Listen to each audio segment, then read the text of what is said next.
Hi, everybody. Welcome to Comcast Local Edition. I'm Robert Trainum. My guest this hour is Frank Lattuca, Director at Hands On DC. Frank, it's good to see you. Good to see you, too. Thanks for having me. What is Hands On DC? Hands On DC is an all-volunteer, nonprofit organization that's dedicated to beautifying, creating a more welcoming environment for DCPS students in the schools. We do that through a variety of workathon projects. We've been doing that for 16 years. We've brought about 26,000 volunteers in that time to 120 schools, and we've just created a more welcoming environment for students to learn in at the schools. And one of the other things we do is raise scholarship money for students. So everyone, 100% of the staff is volunteer? Everybody who's doing this is committing after work hours, after school hours.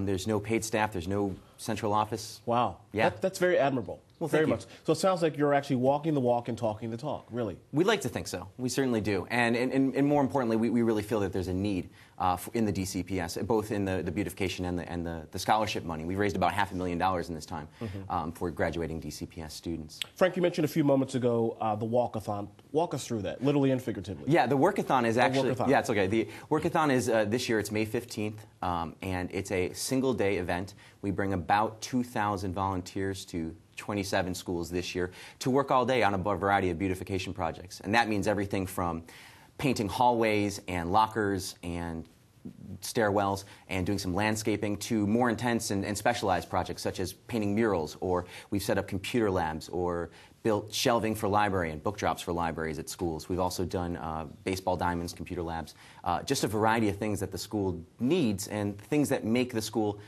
just a better place for students to be, to make them feel like they want to be there. You mentioned a few moments ago about the environment for students, and you just touched upon it a little bit about the painting and so forth. How involved are the students in saying, you know what, this really needs to be painted, or you know what, this library is just not a really good environment? In other words, how involved are they in the process? They are involved. We do try and get them involved where possible. Sometimes they're a bit young when we go to elementary schools and stuff. And in those cases, we get a lot of parents in the community, parents of students, just parents that live near the school that want to help out as well. So we do get students, we get teachers, we get the community involved. Everybody who's going is really, really excited about the projects. And what about administrators and government officials? Are they pretty much involved? We do. We always are speaking to administrators and government officials. We reach out to them. We've had a few over the years come out and help, and we love it when they do come out and they bring their wards and neighborhoods. It's great. It's an awesome community building project. It's why I keep coming back. Frank, how long have you been involved with this? I've been involved for the last 4 years. I've done a variety of different things. And what motivated you to get involved? Just growing up where I did in a really nice, excellent school district, and then coming here and seeing some of the things that I had that other students don't have.